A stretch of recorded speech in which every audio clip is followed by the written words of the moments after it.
This is the Listen Up Girl podcast. I'm your host, Zach Randles-Friedman. I bring you LGBTQ plus news as quickly as I can and often as needed. From politics to pop culture, we're diving into headlines that are shaping queer life around the world. And let's get into my first story. Paramount names Bari Weiss as editor-in-chief of CBS News. In a surprising move, Paramount has officially appointed journalist Bari Weiss as the next editor-in-chief of CBS News. Weiss, who's openly lesbian, rose to prominence during her tenure at the New York Times before founding the Free Press, a digital outlet known for championing what she calls free speech journalism. But her record isn't without controversy. Weiss has defended polarizing figures and expressed skepticism towards progressive movements, including trans rights. Critics point to her public support of Libs of TikTok, a far-right account infamous for targeting LGBTQ plus people, educators, and allies. Others describe Weiss for challenging what she describes as groupthink of modern media. Paramount's decision signals that CBS may be seeking to reinvent itself as a platform for open, even uncomfortable debate, as a move that could ignite both enthusiasm and backlash within queer media circles. It's weird that she is part of the LGBTQ plus community, but she's not on board with trans rights. Interesting. Next story, Judge Alito comments on gay marriage ruling. So nearly a decade after the decision legalized same-sex marriage nationwide, Supreme Court Justice Samuel Alito is revisiting the issue and sparking new concerns. Speaking at an academic conference, Alito criticized the court's past tendency to read constitutional provisions too broadly, suggesting that justices may have overstepped in decisions like Obergefell. He quickly clarified, though, he wasn't calling for the ruling to be overturned.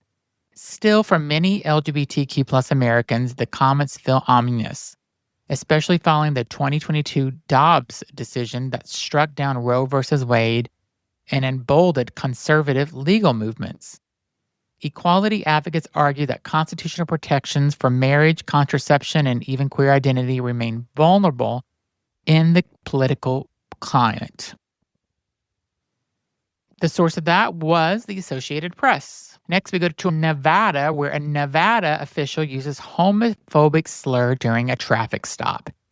A senior Nevada law enforcement official known for teaching a class called Policing with Pride has been accused of hurling a homophobic slur during a traffic stop, according to 8 News Now.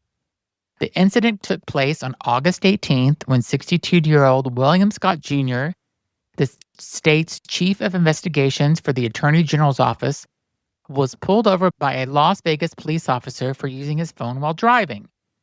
After identifying himself as the Metro Police Captain, Scott angrily lost his temper when issued a citation telling the officer, "Bye, I have enough to pay for mine, faggot." The outburst shocked local advocates and colleagues, especially since Scott had built a reputation as a mentor for inclusive policing. Nevada's Attorney General has not yet commented on whether disciplinary action will follow. The story has reignited discussion about systematic bias within law enforcement and whether diversity training alone is enough to change the culture from the inside out. And that was reported by LGBTQ Nation. Next story is Khalid says being outed was a blessing in disguise. Pop and R&B star Khalid has opened up about deeply personal chapter in his life, being publicly outed as gay by an ex on social media last year. In an interview with People magazine, the singer said the experience was initially devastating, describing it as having my own story stripped away. But Khalid said the fallout inspired his personal and liberating work. His upcoming album, After the Sun Goes Down, explores love, queerness, and identity with a new, profound vulnerability. This album wouldn't have happened if I hadn't been out, Khalid explained. I'm finally embracing my sexuality fearlessly and celebrating what makes me, me. Fans have already praised early singles in Plain Sight and Out of Body for their emotional depth and bold honesty. The full album drops October 10th, and critics are calling it a major milestone in the artist's evolution. Next, Porsha Williams confirms she's dating a woman. Reality star Porsha Williams, known for her long run on The Real Housewives of Atlanta, has confirmed she's dating a woman, marking a new chapter in her personal life. Speaking at CultureCon NYC, the 44-year-old opened up about her relationship following her divorce from her billionaire ex-husband. Williams said she currently is dating two people, both of whom challenge her in ways that feel healthy and grounded. I really just want to make sure these normal people, she said, adding that her past relationships involved narcissistic partners. This time, I'm choosing differently. When asked directly if she was dating a woman, Williams smiled and said she learned not to label love too quickly. But fans online quickly picked up on her subtle confirmation. And many have praised her openness, calling it a refreshing moment of visibility for Black queer women in entertainment. And that was reported by BET and Entertainment Weekly. Netflix House of Guinness brings queer history to life. So Netflix's new period drama House of Guinness has become a surprise hit, thanks in part to a bold and nuanced portrayal of queer identity. The series, set in 19th century Ireland, explores the rise of the Guinness brewing dynasty through the lens of family secrets, political power, and forbidden love. Actor Anthony Boyle plays Arthur Guinness Jr., a man caught between social expectations and his attraction to other men. Boyle's character lives in an open marriage. His wife is aware and supportive of his truth. Viewers have praised the show for depicting same-sex love with emotional depth rather than tragedy. Critics are calling it a refreshing step towards queer, authentic storytelling in historical dramas where LGBTQ+ characters have often been erased or villainized. And that was reported by Pink News. Next, we have scientists create human embryos from skin cells, a potential breakthrough for same-sex parents. In a remarkable scientific breakthrough, researchers have created human embryos using only skin cells, a development that one day could allow same-sex couples to have biological children together. The technique involves reprogramming skin cells into specialized stem cells capable of forming both sperm and egg equivalents. While human trials are years away, early results suggest it could eventually make same-sex genetic parenthood a reality. Ethical and religious groups have already raised concerns, but LGBTQ+ advocates see this as a historic leap toward reproductive equality. It's not science fiction anymore, it's the next horizon of family creation. And that was reported by BBC News. Next, we go to Florida, where AG joins case targeting secret transitions in schools.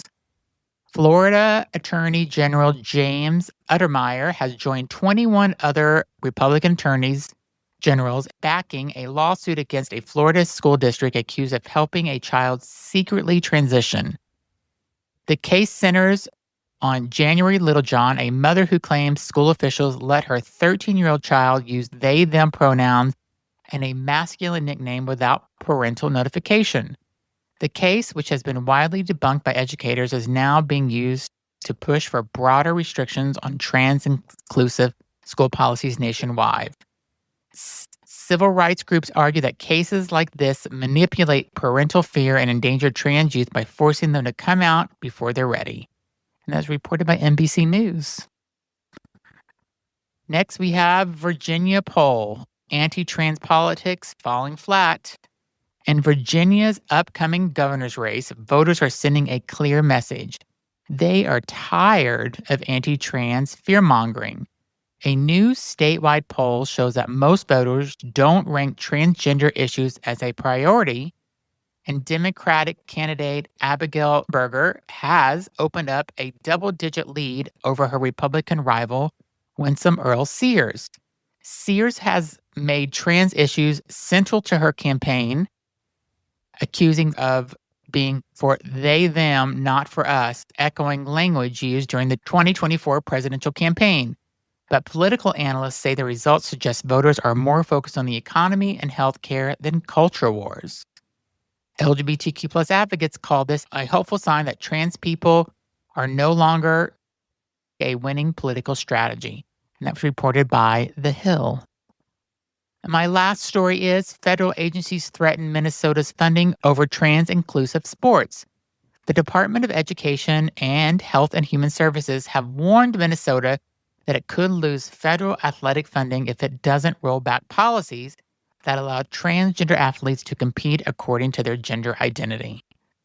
The federal agencies claim the state is in violation of Title IX, the landmark law banning sex-based discrimination in schools.